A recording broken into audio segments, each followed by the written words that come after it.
Shalom semuanya. Thank you Verda. Thank you doanya luar biasa. Jadi doa Anda kayaknya kayak ngerti isi sharing saya nih. Ya, luar biasa saudara. Nah, saudara-saudari yang dikasih Tuhan, Bapak Ibu, sebelumnya sekali lagi Yonghi, ya kita barusan ngelewatin ya pesta, pesta tahun baru. Nah, hari ini saya mau berbagi tentang satu topik dengan judul Imago Dei. Ya, Imago Dei ini beberapa mungkin kita nggak biasa dengan istilah ini, tapi beberapa saya rasa sudah biasa. Kalau ada yang nggak biasa ya nggak apa-apa. Ya, ini dari bahasa Latin setahu saya. Ya, ini berasal dari bahasa Latin dan saya dapat istilah ini sebenarnya waktu saya sekolah dulu karena saya sekolah dari TK SD sampai SMA itu di sekolah Katolik. Jadi ini banyak beredar istilah ini di daerah di rekan-rekan atau saudara-saudara kita yang Katolik.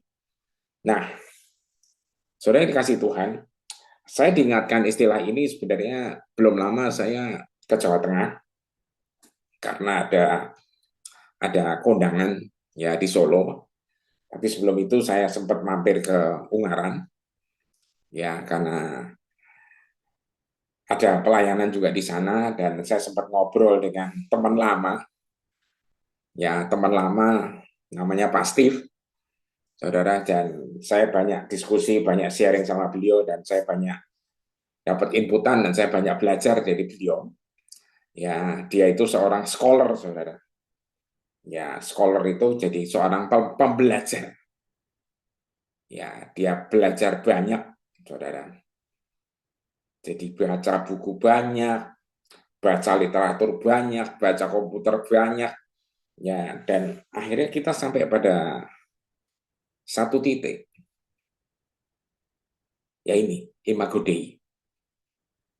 Anda dan saya itu membawa image. Image ini imago. Ya, image-nya DI. Bukan si DI ya saudara ya, bukan. Ya, DI ini deity. Ini ilahi. Jadi ini yang diistilahkan dengan Tuhan. Ya.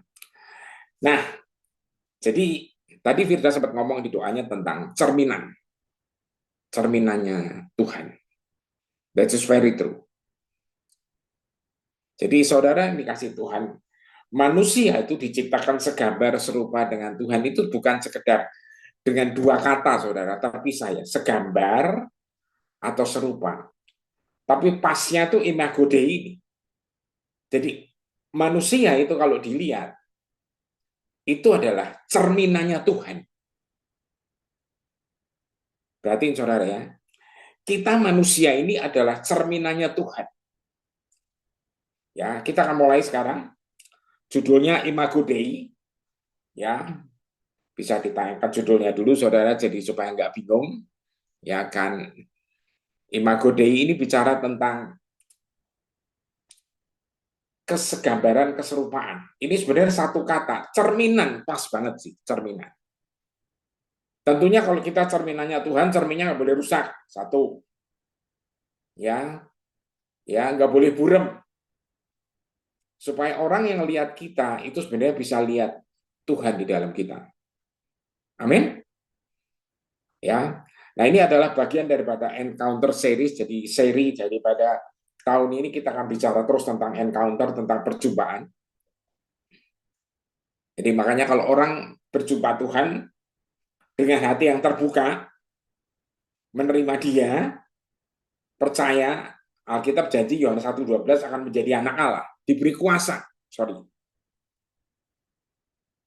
Dan Roma 8, 29, 30 itu bicara kita sedang diubahkan menjadi serupa dengan Dia.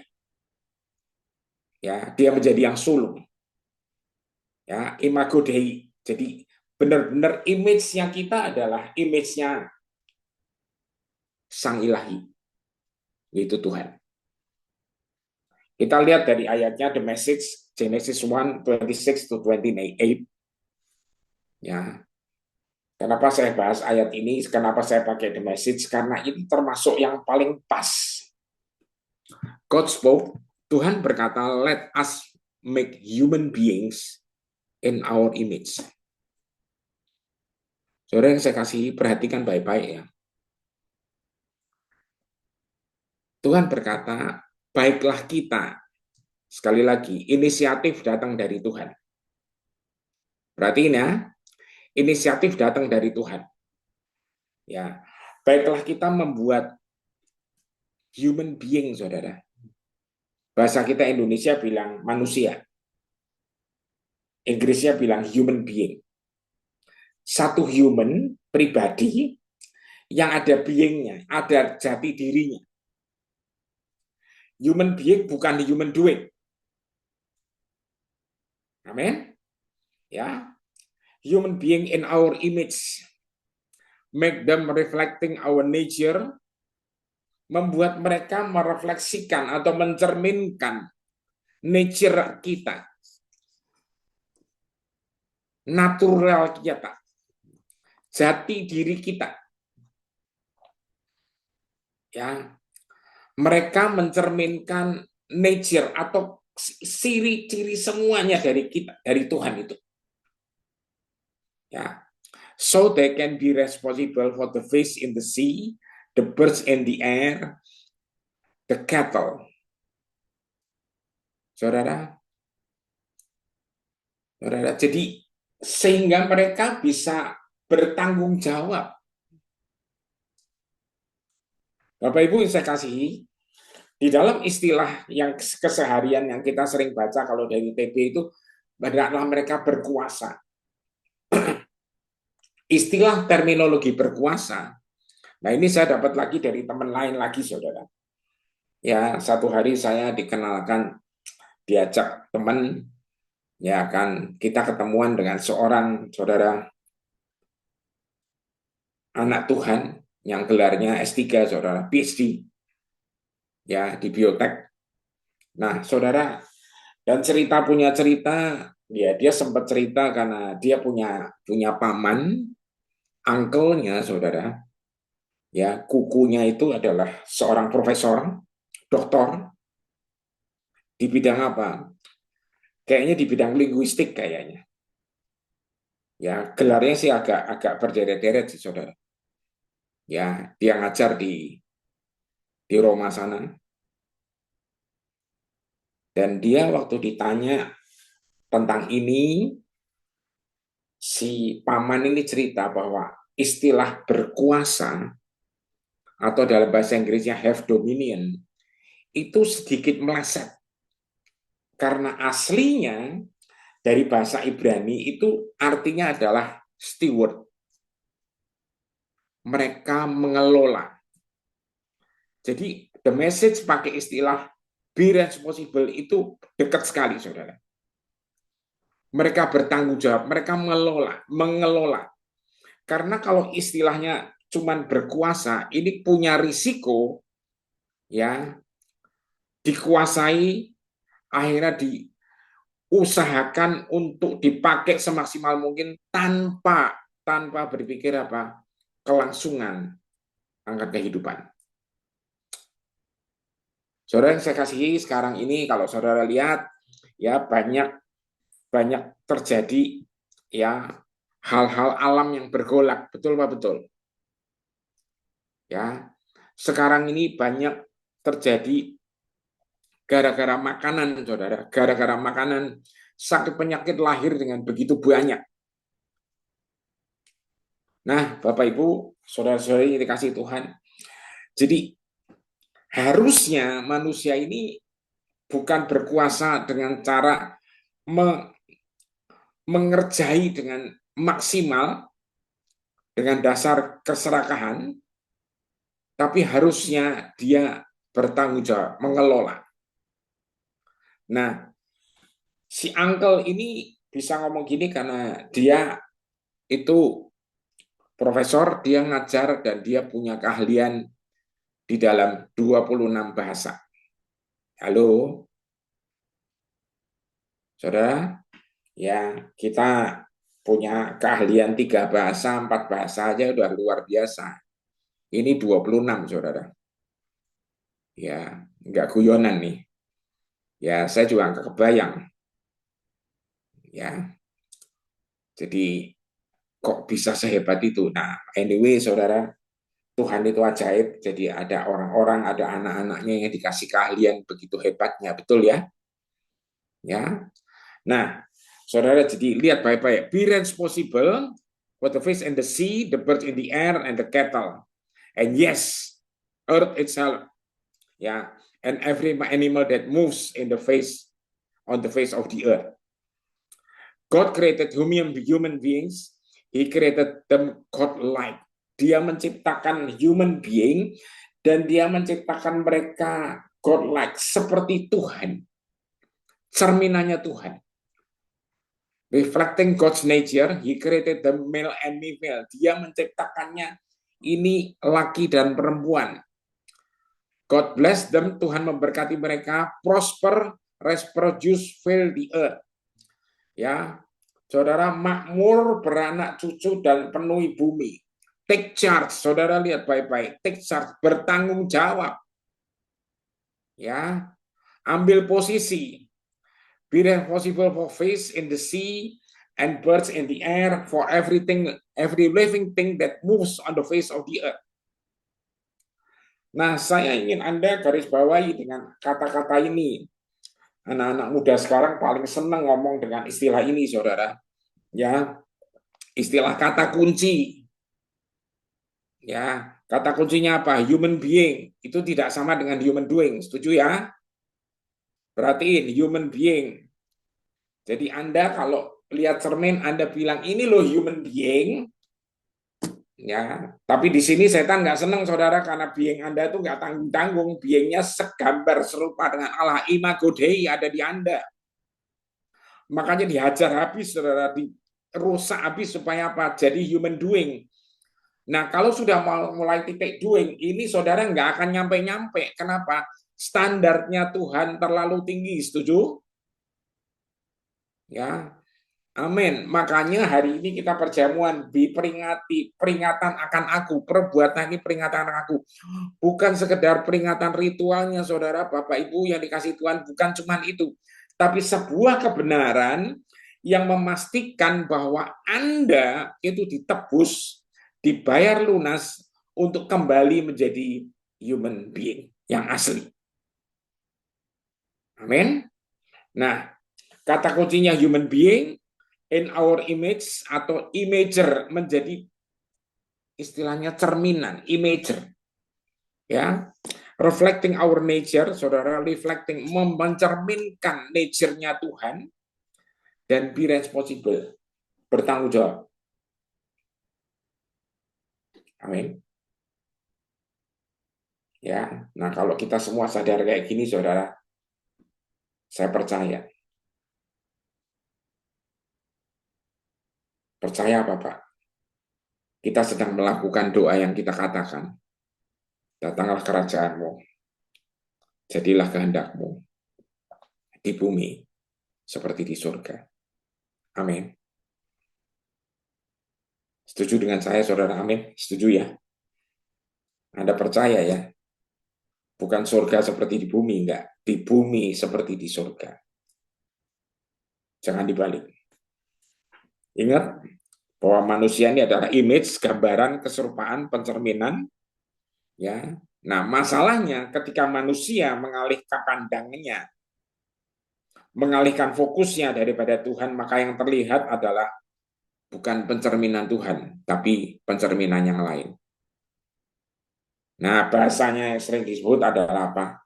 Yang terlihat adalah penampakan yang beda. Betul? Makanya 10 perintah Allah, the Ten Commandments bicara salah satunya adalah apa? Jangan ada padamu ilah yang lain. Setuju? Amin. Ya. Maka ya, Yesus memberikan satu hukum, Matius 22 ayat 37. Berkata apa, saudara? Ya kan? Ya, berkata begini, Yesus menjawab dia, kasihilah Tuhan Allahmu dengan segenap hatimu, dengan segenap keluar hatimu, dan dengan setiap pikiran yang ada di dalammu. Saudara kebayang ya, kalau orang mencintai seseorang, punya pacar awalnya itu, atau dia punya anak yang dia kasihi banget, itu pengennya dilihatin aja terus, betul ya? Ya toh ya. Ya zaman dulu kalau pacaran kan sampai punya foto di dompet, tuh Raquel ketawa tuh. Kalau sekarang fotonya ada di HP, satu HP fotonya bisa banyak. Lah, dulu bawa fotonya pacarnya banyak, saudara. Dompetnya kosong, isinya cuma foto doang. Iya, saudara. Ya, nah kasihlah Tuhan Allahmu dengan segenap hatimu, segenap gelora hatimu, dan dengan segenap setiap pikiran yang ada di dalammu. Ya kalau bahasanya TP, kasihlah Tuhan Allahmu dengan segenap jiwamu, segenap kekuatanmu, dan segenap semuanya, pokoknya segenap-segenap aja. Nah, saya ajak Anda lihat sekilas tentang Kejadian 1:26-28 versinya The Passion. Ya, lihat sebentar. Ya, dibentuk oleh kasih, kemudian Allah berkata, mari kita menciptakan seorang laki-laki dan seorang perempuan menurut gambar kita, supaya menjadi seperti kita. Biarlah mereka memerintah atas ikan di laut, burung di udara, binatang ternak, binatang yang di tanah, dan di atas binatang liar.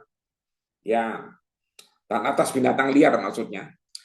27, jadi Allah menciptakan laki dan perempuan dan membentuk mereka dengan gambarnya di dalam mereka. Di dalam gambarnya sendiri yang indah, dia menciptakan mahakaryanya, ya laki-laki dan perempuan. Ya laki-laki dan perempuan. Saudara, diciptakannya mereka, menciptakan mahakaryanya. Ya, dan Allah memberkati mereka, saudara, Allah memberkati mereka dalam kasihnya dan berkata, beranak cuculah dan bertambah banyaklah. Penuhilah bumi dan taklukkanlah itu. Berkuasalah atas ikan di laut, burung di udara, dan setiap makhluk yang hidup di bumi. Ingat, berkuasa bukan memanipulasi, tapi berkuasa adalah be responsible, mengelola, steward. Amin. Anda harus mengelola. Pak, orang lain nggak sembarangan gitu. Biarin aja. Bagian Anda itu adalah ini. Karena ini adalah ciri dari orang-orang yang merefleksikan atau mencerminkan Tuhan. Setuju? Kenapa bisa begitu, Pak? Lalu penciptanya Tuhan kita kok. Masa kita ngacak-ngacak ciptaannya? Halo? Penciptanya Tuhan kita, masa kita mengacak-acak semuanya ini? Ya, saudara, ingat baik-baik ya. Jadi kesegambaran seperti rupa ini persis, saudara, persis betul. Ya. Nah, sekarang lihat penciptaannya. Kejadian 2 ayat 7. Allah Yahweh memanggil sebongkah tanah, membentuk seorang manusia dan meniupkan nafas hidup ke dalam lubang hidungnya. Manusia menjadi hidup. Satu jiwa yang hidup. Saudara yang saya kasih dalam Tuhan, Anda lihat baik-baik ini. Allah Yahweh mengambil sebongkah tanah, ya tanah liat atau debu tanah, membentuk seorang manusia. Semua ciptaan rata-rata diciptakan hanya dengan firman, kecuali manusia dibentuk dan ditiup nafas hidup. Penafsir malah memperhatikan, meneliti detailnya dalam segi penciptaan ini. Itu adalah diciptakannya, ditiup nafas hidup itu bukan seperti Anda niup lilinnya kue tar. Atau Anda niup, itu loh kalau ada kotor, debu-debu Anda tiup. Bukan, saudara. Tapi pencipta mencium karyanya. Seperti orang resusitasi, seperti orang memberikan nafas buatan. Nah, saudara yang saya kasihi, ya, makanya nggak aneh kalau di Kejadian 1 tadi dia menciptakan mahakaryanya. Amin. Tidak ada lagi yang lebih hebat lagi ini. Makanya ketika jatuh, saudara, dicariin dan ditebus. Karena nggak mungkin lagi diganti. Ingat, Tuhan adalah Tuhan yang konsisten. Setuju? Ya. Jadi tidak mungkin dia menciptakan, sudah ngomong ini mahakaryanya, segambar serupa dengan kita, terus jatuh, terus dengan entengnya dia bilang, ya kita ganti aja lah. Lah terus mau segambar serupa dengan siapa?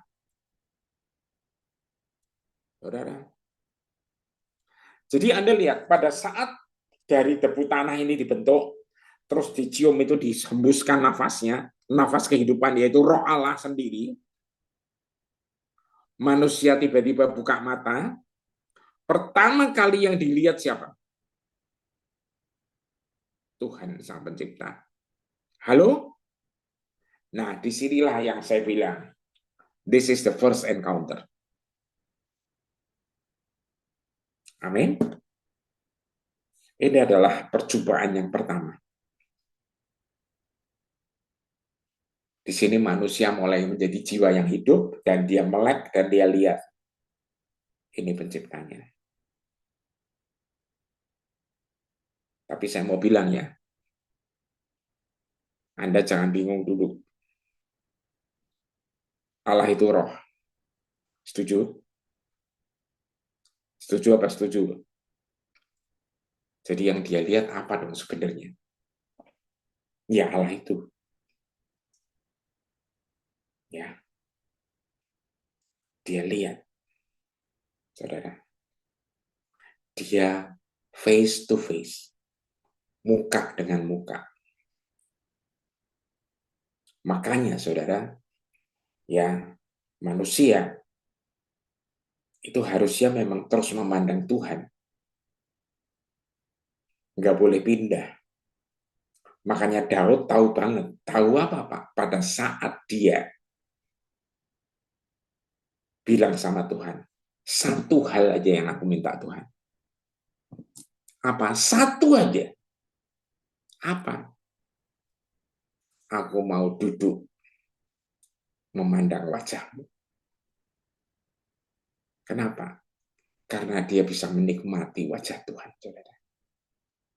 Halo? Ini luar biasa, saudara.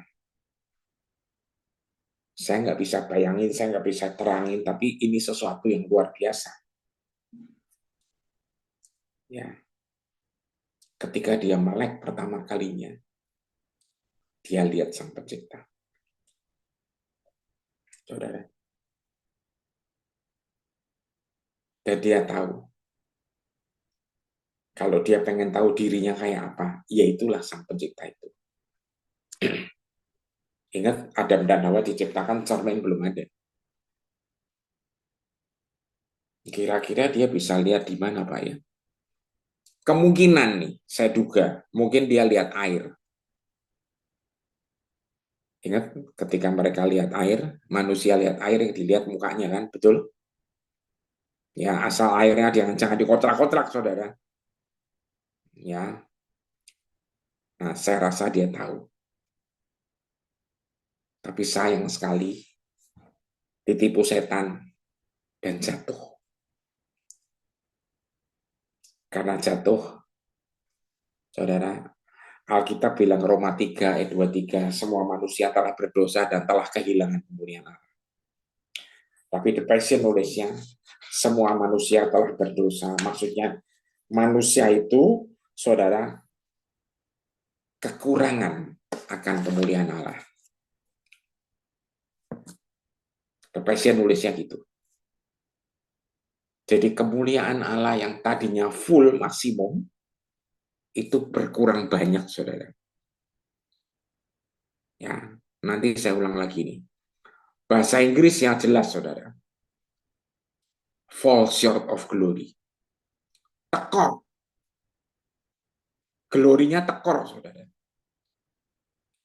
Ya. Nah, sekarang saya lanjut.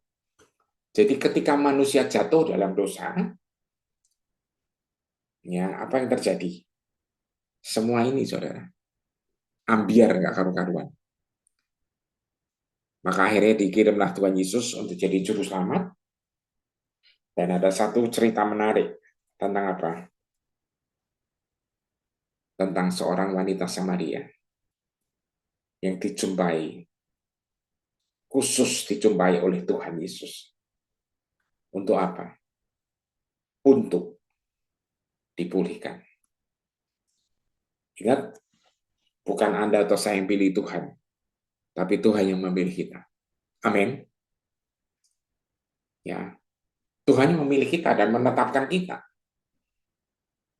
Dia rindu, saudara. Rindu apa? Rindu ada orang-orang yang punya hati menyembah Dia. Artinya apa? Orang-orang yang fokus menghadap Dia. Orang-orang yang hanya melihat Dia tok, nggak lihat yang lain. Orang-orang yang tidak punya ilah lain tapi hanya memandang Dia saja. Amin. Ya, memandang Dia saja. Ya. Nah, saudara, saya mulai Yohanes 4 tentang juru selamat yang haus. Hausnya kayak apa? Nih lihat nih. Yohanes 4 ayat 22 ILT.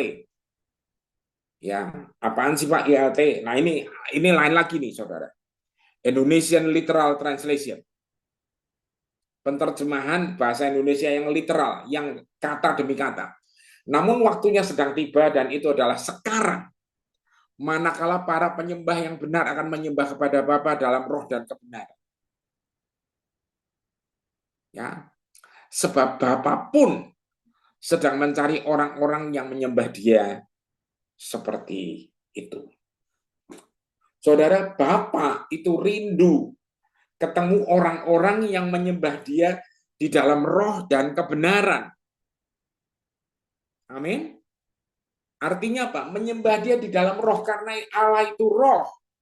Roh kepada roh.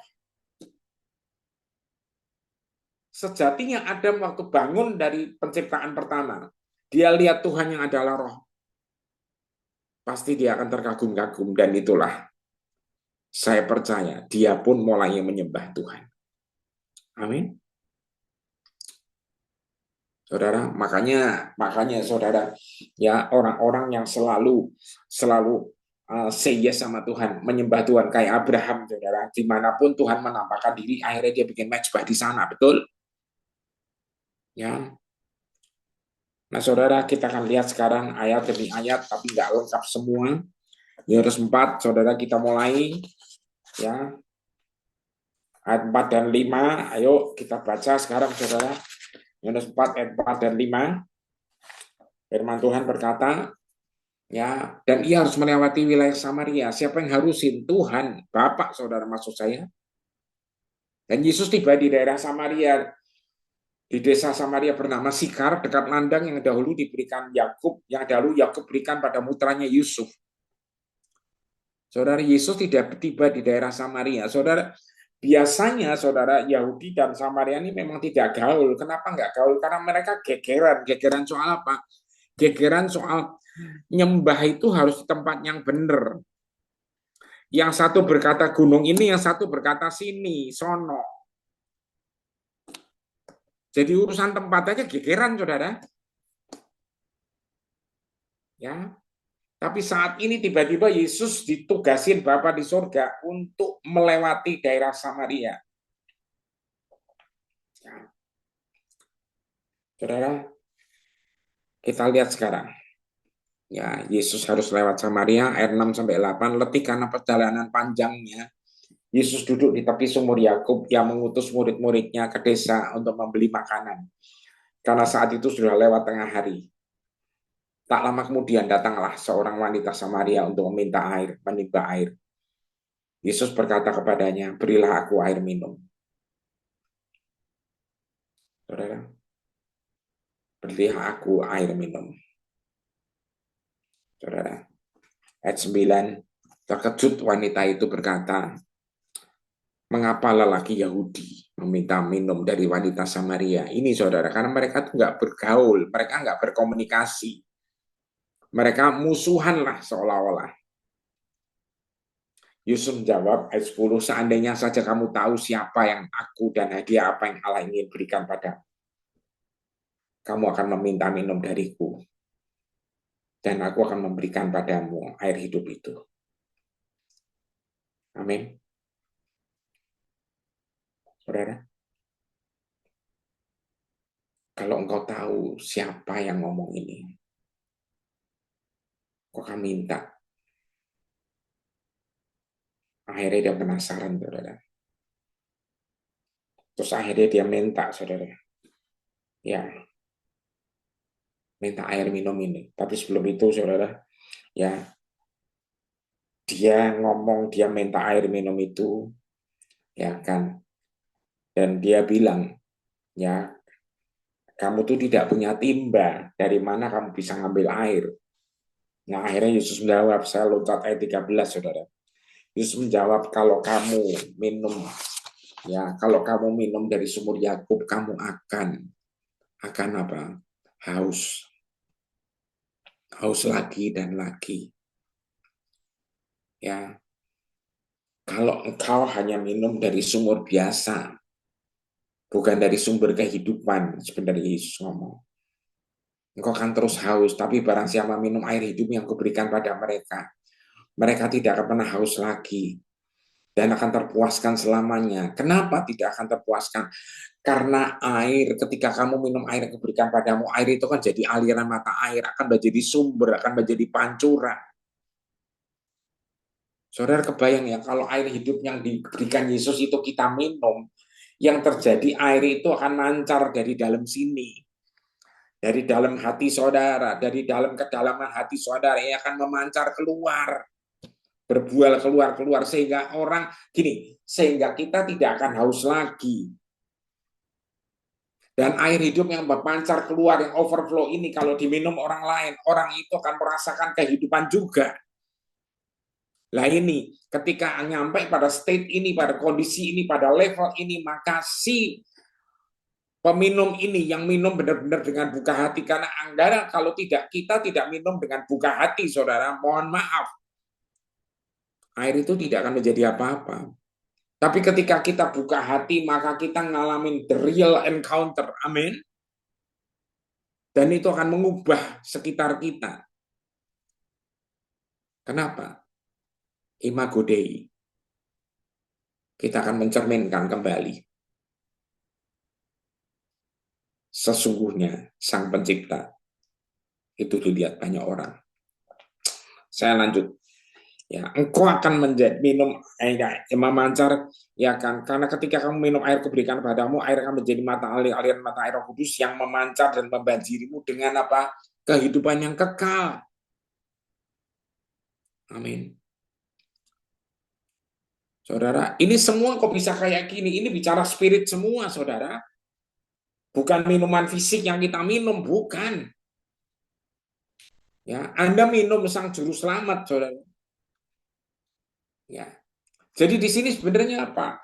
Bapa merindukan penyembah yang minum dia, yang minum air hidupnya dia sediakan. Supaya apa? Supaya yang minum itu kembali menjadi serupa segambar dengan Tuhan. Yang setuju katakan amin. Ya, Bapak rindu ini, saudara.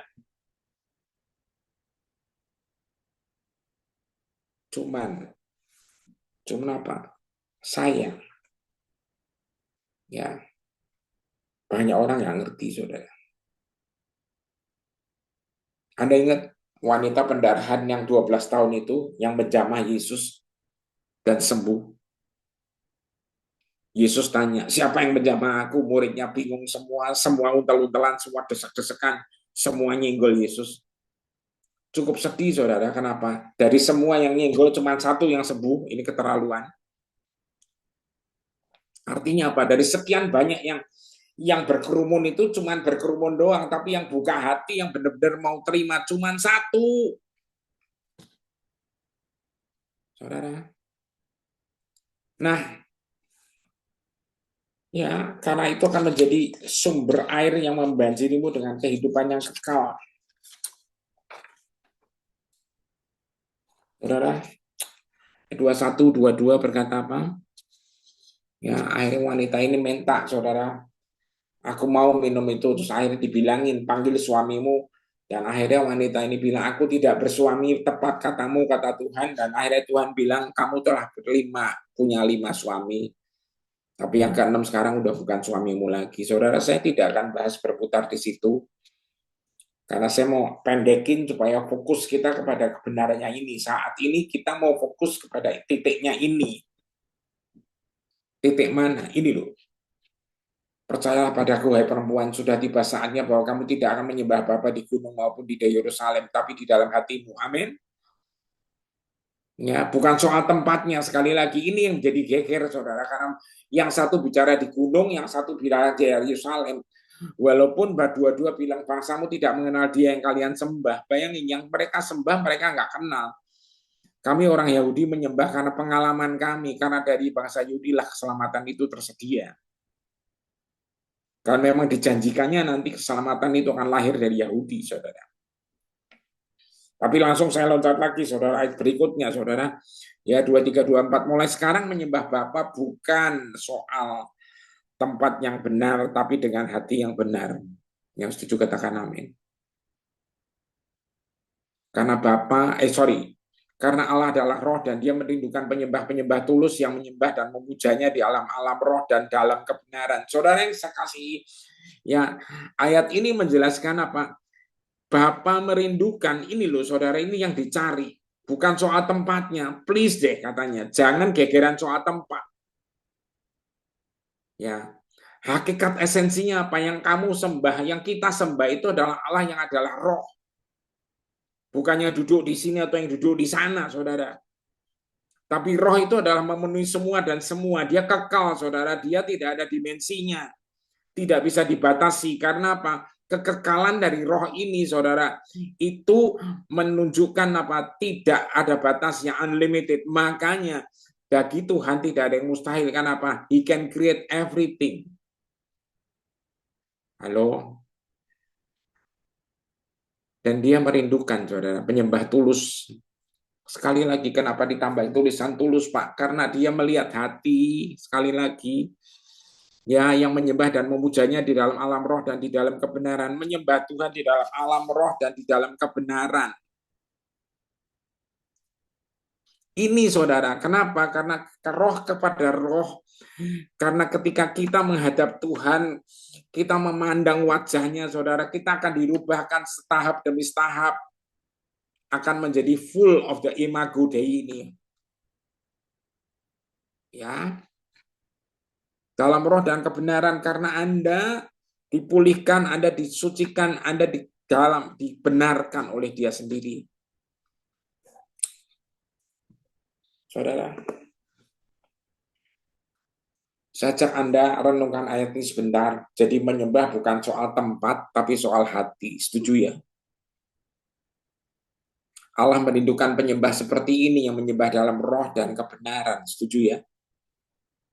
Nah, pemazmur menulis dalam Mazmur 8 ayat 2. Engkau telah membangun kubu dengan nyanyian bayi-bayi. Saudara, engkau sudah membangun kubu dengan nyanyian bayi-bayi. Kekuatan terbit dengan paduan cara anak-anak yang menyanyi. Pujian semacam ini mempunyai kuasa untuk membungkam mulut iblis.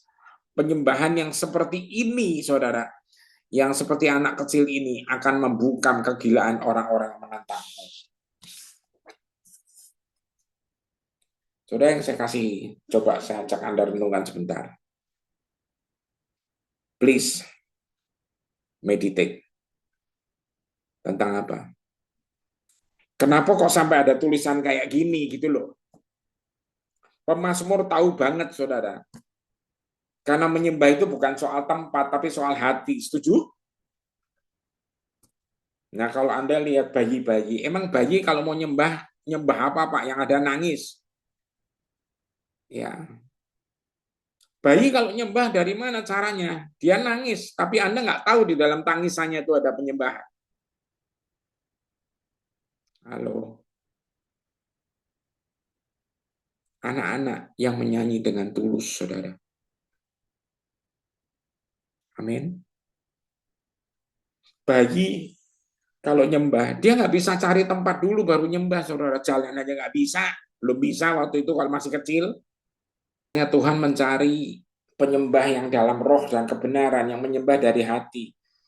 Nah, pemazmur nulis bahwa penyembahan yang dari bayi-bayi, dari anak-anak. Kenapa? Karena mereka menyembah dengan tulus, saudara. Bayi tidak mungkin menyembah Tuhan untuk perform, betul? Halo? Bayi tidak mungkin untuk menyembah Tuhan dengan kegayaan. Tapi Tuhan sangat mencari itu, saudara. Nah, ayat 28 sekarang saya masuk. Seketika itu juga, Yohanes 4. Wanita itu menjatuhkan bejana airnya dan berlari meninggalkan desanya. Dan memberitahukan kepada setiap orang, datanglah dan temuilah seorang laki-laki di sumur yang memberitakan padaku semua yang pernah kulakukan. Mungkin dialah Mesias, mungkin dialah yang diurapi, maksud saya yang telah kita tunggu-tunggu. Saudara, yang diurapi itu Mesias, saudara, namanya. Ya, sekitar itu juga wanita itu menjatuhkan, saudara. Ya, menjatuhkan apa? Menjatuhkan semuanya itu, saudara. Ya. Saudara yang saya kasihi, pada saat dia jatuhkan itu semua, kenapa dia lakukan ini? Dan dia lari pulang ke rumah. Maksudnya dia lari, saudara. Meninggalkan desanya dan memberitahukan kepada setiap orang. Dia mengalami encounter, saudara. Hatinya terbuka. Dari mana? Karena dia mencari. Ya, ayat-ayat selanjutnya Anda bisa lihat bahwa dia mencari Mesias itu, dan Yesus bilang, akulah dia yang sedang kamu cari. Akulah dia yang sedang kamu cari-cari. Nah, saudara, di dalam note-nya The Passion itu ditulis istilah memancar itu adalah ditulisnya halomeno. Halomeno itu tidak digunakan ya untuk objek mati, tapi digunakan kata kerja yang digunakan untuk orang yang artinya melompat atau meloncat naik, saudara. Jadi ketika wanita ini ngalamin perjumpaan, dia minum air hidup itu, saudara, dari dalamnya itu muncrat, saudara. Nah, ini halomeno. Nah, ini menyebabkan dia langsung, saudara, tinggalkan bejananya, dia lari. Saya percaya pasti dia lari ini dengan sukacita. Bukan terbirit-birit seperti dikejar maling, saudara, betul ya? Ya, dia lari dengan sukacita, dia lari dengan sorak-sorai. Dan orang ketemu dia dan dia bilang, aku ketemu loh orang yang memberikan akan semua padaku, semua yang pernah aku lakukan. Dan yang aneh, saudara, yang aneh apa, saudara? Ketika dia ngomong kayak gitu, saudara, dia ngomong kayak gitu, aku ketemu orang yang ya yang ngomong semua yang pernah kulakukan. Dan ayat 30 berkata, mendengar itu orang berduyun-duyun keluar dari desa untuk melihat Yesus. Saudara, ayat 30 berkata, mendengar itu orang berduyun-duyun keluar dari desa untuk melihat Yesus. Saudara, wanita ini menimba air di jam tengah hari bolong. Kenapa? Supaya dia nggak ketemu orang, karena dia udah males. Karena orang pasti ngomongin hidupnya dia yang berantakan, nggak karu-karuan. Wanita ini pasti nggak mau, saudara. Ya kan? Dan orang-orang juga malas ketemu dia karena omongannya nggak pernah bisa dipegang. Tapi yang luar biasa, saudara, yang dikasih Tuhan, ketika dia bicara sama orang-orang ini, saudara, kenapa orang ini dengan mudah percaya? Kenapa? Satu, karena halomeno ini tadi, saudara, ada sesuatu yang memancar. Tapi yang jelas apa? Ketika dia dipulihkan, dia adalah cerminan dari Sang Pencipta. Yang setuju saya katakan amin. Saudara, dia adalah cerminan dari Sang Pencipta. Ya, dan dari sini Anda bisa lihat apa? Satu desa percaya sama Yesus. Amin. Satu desa percaya sama Yesus, saudara. Ya, ayat penutup 2 Korintus 3, 16-18. Mari kita lihat pelan-pelan, saudara.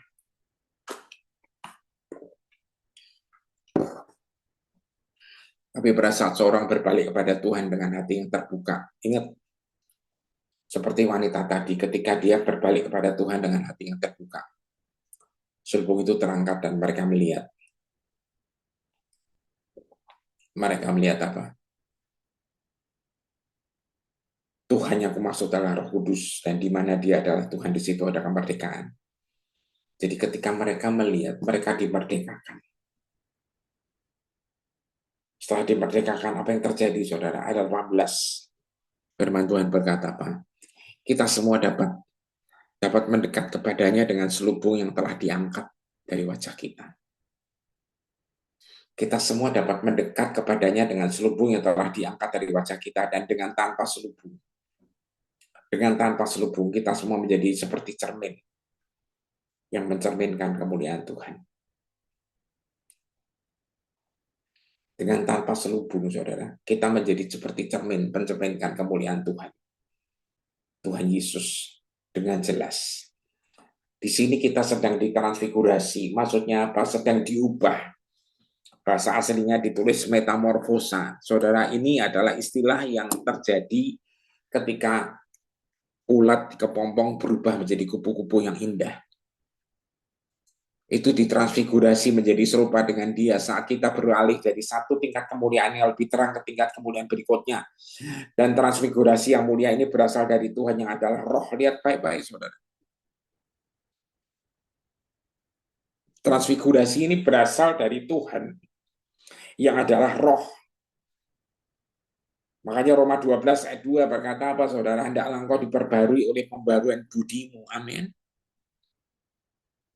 Ya, diubahkan, saudara. Nah, transfigurasi atau metamorfosanya ini setahap demi setahap demi setahap. Nah, inilah yang sebenarnya tadi saya jelaskan tentang Roma 3:23.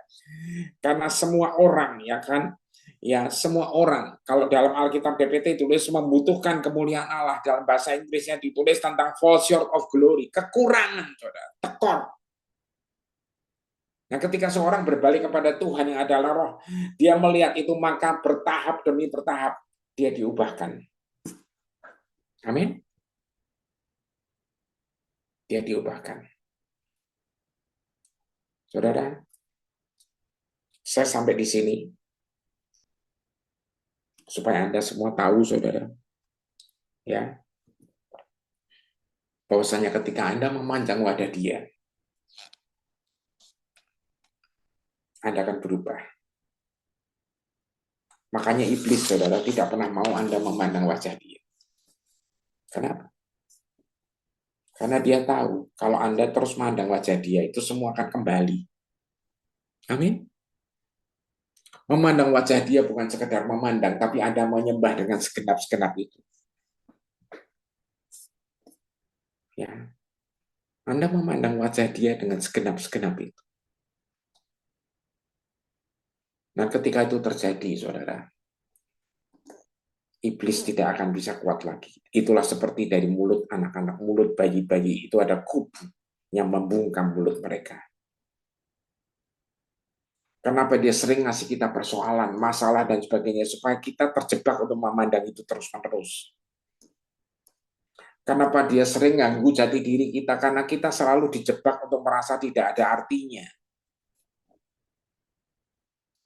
Kita dikasih hal-hal kalau udah diingetinya soal trauma demi trauma, soal trauma demi trauma. Makanya Tuhan bilang, sebab di dalam Kristus adalah ciptaan baru, yang lama sudah berlalu, sesungguhnya yang baru sudah datang. Amin.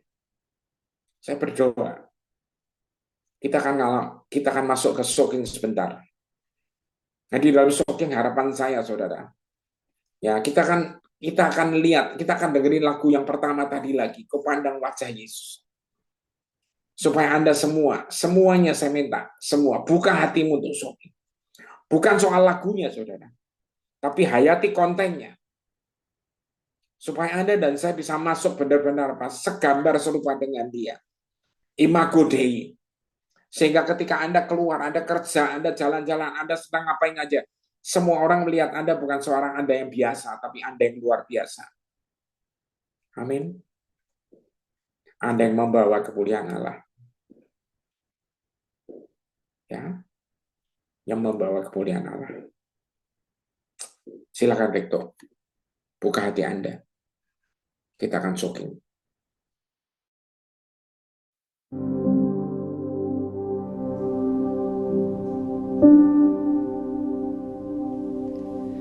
Kau pencipta, ciptakanku seperti gambaranmu.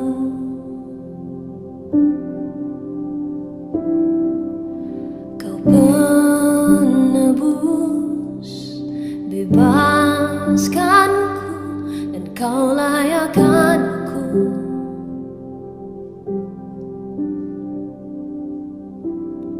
Semakin ku lihat kasih-Mu indah, aku terkagum.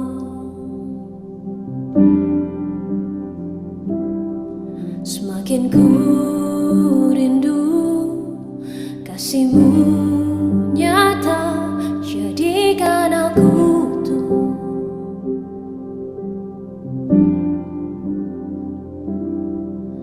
Kau nantikan aku untuk datang padamu, dan kau temui aku, curahkan kasih-Mu.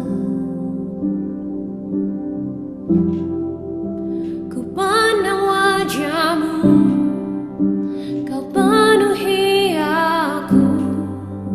Ku pandang wajah-Mu, ku jadi seperti-Mu. Ku pandang wajah-Mu, kau penuhi aku. Ku pandang wajah-Mu, ku jadi seperti-Mu.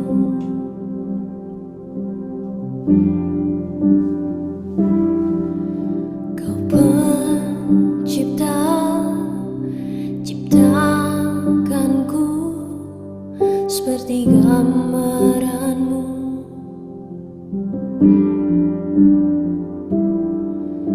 Kau penebus, bebaskanku, kau layakkan aku.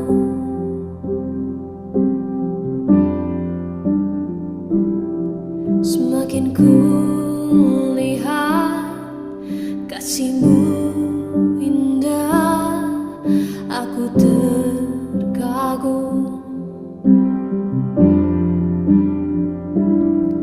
Semakin ku rindu kasih-Mu nyata, jadikan aku utuh.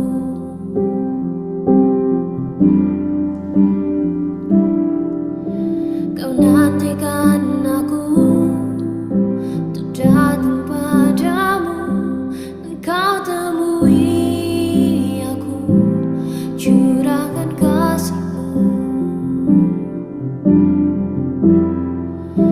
Ku pandang wajah-Mu, kau penuhi aku. Ku pandang wajah-Mu, ku jadi seperti-Mu.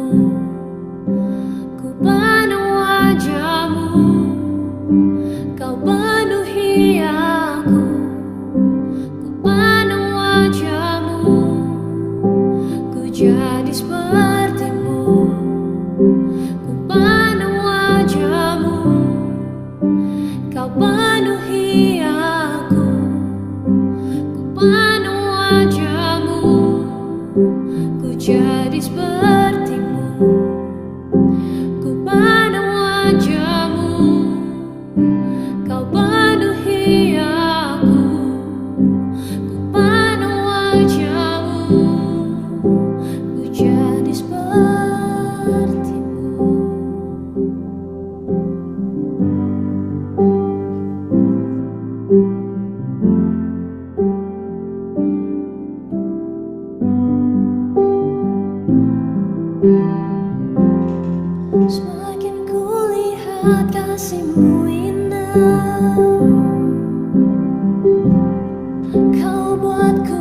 terkagum akan kasih-Mu, akan kasih-Mu.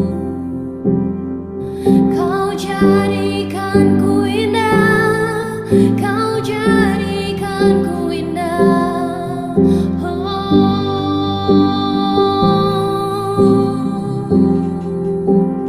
Semua karena kasih-Mu,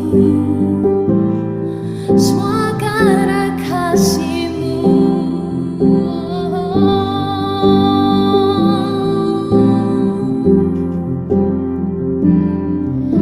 Kau nantikan aku untuk datang padamu, dan Kau temui aku, curahkan kasih-Mu.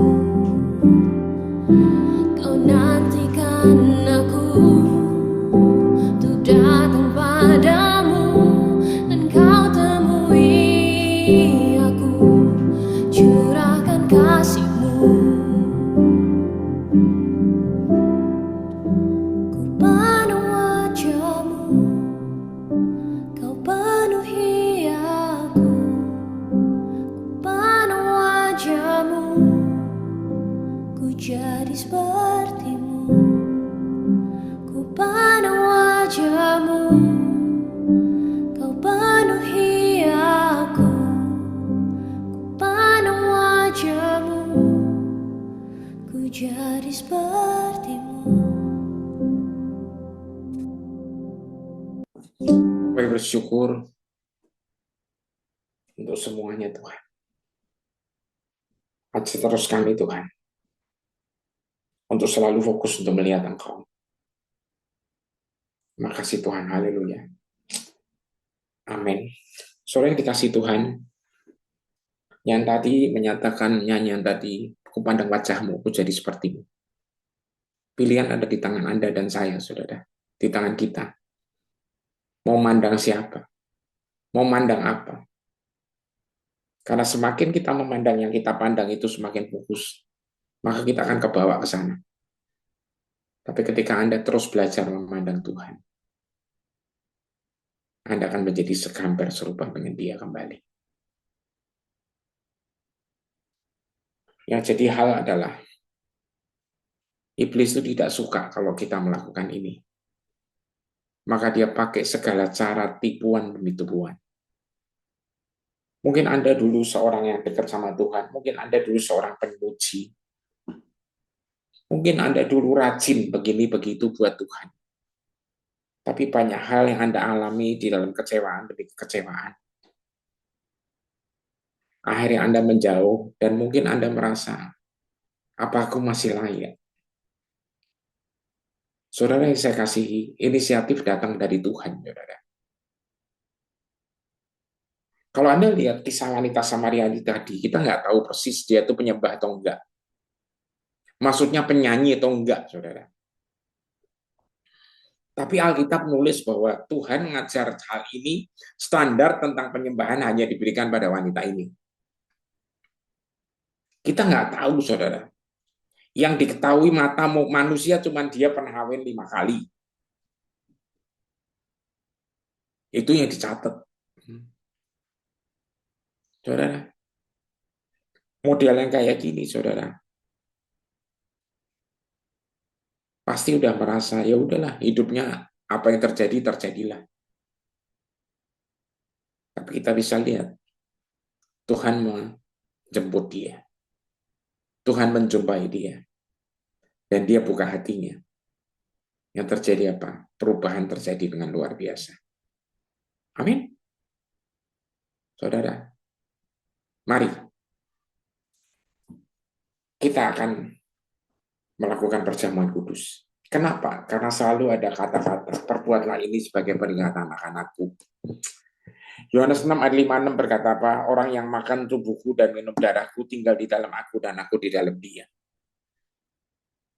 Ketika Anda dan saya makan tubuhnya dan minum darahnya, kita tinggal di dalam dia dan dia di dalam kita. Amin. Ketika Anda dan saya makan tubuhnya dan minum darahnya, kita tinggal dalam dia dan dia di dalam kita. Artinya ada abide, ada melekat, saudara. Dan di sini Anda akan tahu Anda tidak pernah sendiri lagi. Amin. Siapkan roti dan anggur. Saya akan bacakan apa yang ditulis 1 Korintus 11. Sebab apa yang telah kuteruskan kepadamu, itu telah aku terima dari Dia, dari Tuhan. Yaitu bahwa Tuhan Yesus pada malam waktu Ia diserahkan, Ia mengambil roti, dan setelah itu Ia mengucap syukur atasnya. Ia memecah-mecahkannya dan berkata, inilah tubuhku yang diserahkan bagi kamu. Perbuatlah ini menjadi peringatan akan aku. So ini kasih Tuhan. Inilah tubuh Kristus yang dipecahkan bagi kita. Dan oleh bilur Kristus kita disembuhkan. Oleh bilurnya kita sembuh. Amin. Sekarang kita minum di dalam nama Yesus Kristus. Sorry, kita akan makan ini. Mari kita makan bersama.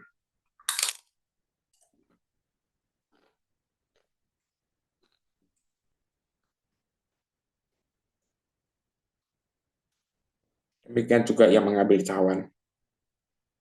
Sudah makan lalu berkata, cawan ini adalah perjanjian baru dimeteraikan oleh darahku. Perbuatlah ini setiap kali kamu minumnya menjadi peringatan akan aku. Saudara, darah Kristus masuk dalam tubuh kita. Dia ada di dalam kita. Dia hidup di dalam kita. Dan apa yang akan kita minum ini Tuhan, saudara, akan membuat darah kita sama dengan darah Kristus. DNA-nya ada di dalam kita. Kita menjadi satu keluarga besar yang menyebut dia sebagai Bapa. Dan kali ini kita akan minum di dalam nama Kristus. Mari kita minum bersama, saudara.